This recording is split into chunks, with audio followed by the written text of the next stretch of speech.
Hello दोस्तों। पैरों में जलन की समस्या आमतौर पर छोटी समस्या मानी जाती है और कुछ लोग यह भी मान लेते हैं कि यह अपने आप ठीक हो जाएगी। लेकिन विशेषज्ञ बताते हैं कि यह समस्या शरीर के अन्य हिस्सों में भी तकलीफ पैदा कर सकती है। हमारे रोजमर्रा की जिंदगी में कई बार ऐसा होता है कि हमें आने वाली बीमारी का बिल्कुल भी अंदाजा नहीं हो पाता है। देखा जाए तो पैरों के संबंधित बहुत सी ऐसी बीमारियां होती हैं जो लोगों को परेशान करती हैं। ऐसे ही एक परेशानी है पैरों में जलन की समस्या। अक्सर बहुत से लोग इस परेशानी से जूझ रहे होते हैं और इसकी अनदेखी भी कर रहे होते हैं। लेकिन क्या आपको पता है विटामिन बी, फॉलिक एसिड या कैल्शियम की कमी भी इसके कारण हो सकते हैं। यह समस्या सिर्फ एक आयु के लोग में ही नहीं बल्कि किसी भी आयु में हो सकती है। पैरों में जलन का कारण एक और न्यूरोपैथी बीमारी भी हो सकती है, क्योंकि न्यूरोपैथी का असर सभी नसों, मोटर न्यूरॉन्स आदि पे पड़ता है। इसलिए यह आवश्यक रूप से भी सभी अंगों के तंत्र को प्रभावित कर सकती है। इसमें पैरों में दर्द, जलन, चुभन काफी संवेदनशील तरीके से महसूस होती है। या फिर विटामिन बी 12 तंत्रिका के तंत्र के कार्य सहित हमारे शरीर के कई कार्यों को महत्वपूर्ण भूमिका निभाती है। इसलिए विटामिन बी 12 की कमी से झुनझुनी के साथ पैरों में जलन और बाहों में जलन का कारण बन सकता है। हाई बीपी के कारण भी पैरों में जलन हो सकती है। हाई बीपी के कारण ब्लड फ्लो में परेशानी हो सकती है। इससे आपकी त्वचा या स्किन के जैसे कलर में परिवर्तन आता है, पैरों की पल्स रेट कम हो जाती है, हाथ पैरों का टेम्परेचर भी कम हो जाता है, जिससे पैरों में जलन की समस्या महसूस हो सकती है।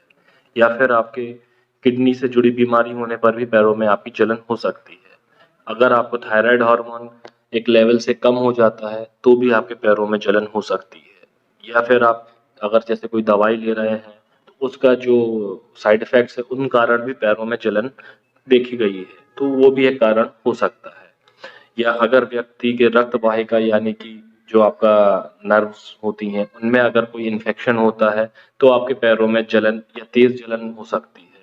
ज्यादातर लोगों के पैरों में जलन का कारण होता है डायबिटीज। ऐसे लोग इस बीमारी से निदान के लिए कुछ ज्यादा ही दवाई या घरेलू उपचार कर लेते हैं, जिसके कारण कई बार ऐसा हो जाता है कि आपको पैरों में जलन हो जाती है। लेकिन मेरी सलाह यही है कि आप अपने डॉक्टर को दिखाएं, उनसे ही कंसल्ट करें, फिर कोई दवा लें। कुछ लोगों को अचानक से ही पैरों में जलन होने लगती है, कई बार ये इतनी बढ़ जाती है। ऐसे लोग सही उपचार के लिए विशेषज्ञों की पूरी जांच करवाएं और उनसे ही ट्रीटमेंट लें। वैसे अगर अपन बात करें तो कुछ घरेलू नुस्खे हैं जो आप एक बार ट्राई कर सकते हैं, जिससे कि आपके पैरों की जलन काफी हद तक कम हो जाएगी। फिर भी अगर कम नहीं होती है तो आप अपने डॉक्टर को दिखाएं। तो जैसे कि आप एक बड़े टब में पानी लें, उसमें गुनगुना पानी लें, उसमें आप थोड़ा-सा सेंधा नमक डाल सकते हैं। फिर उसमें आप अपने पैरों को डुबो के रखें, क्योंकि ये जो सेंधा नमक होता है, ये मैग्नीशियम सल्फेट से बना हुआ होता है। तो इसमें जो कैपेसिटी होती है आपके दर्द कम करने की बहुत अच्छी होती है। तो आप इसमें 10-15 मिनट अपने पैर डाल के रखें, तो आपका जो गुनगुना पानी से आपके पैरों का दर्द या जलन है, वो काफ़ी हद तक कम हो जाएगी। इसके अलावा और भी चीज़ें हैं जैसे कि आप सरसों का तेल ले सकते हैं, जो कि आप पैरों में लगा सकते हैं, क्योंकि वो थोड़ा-सा तासीर में गर्म होता है, तो वो आपके पैरों को गर्माहट देगा और उससे भी आपके पैरों में काफ़ी राहत मिलेगी।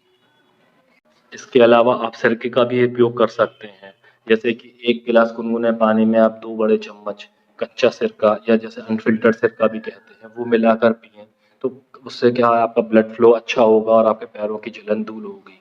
या फिर आप हल्दी है जैसे कि, तो आप हल्दी गुनगुने दूध में भी ले सकते हैं रात को सोते समय, तो वो भी आपको काफ़ी ज़्यादा आपके पैरों की जलन भी मिटाएगी और आपकी इम्यूनिटी को भी बूस्ट करेगी। तो ये कुछ ऐसे घरेलू नुस्खे हैं जिनको आप ट्राई कर सकते हैं, ताकि आपके पैरों की जलन बहुत सही हद तक सही हो जाएगी।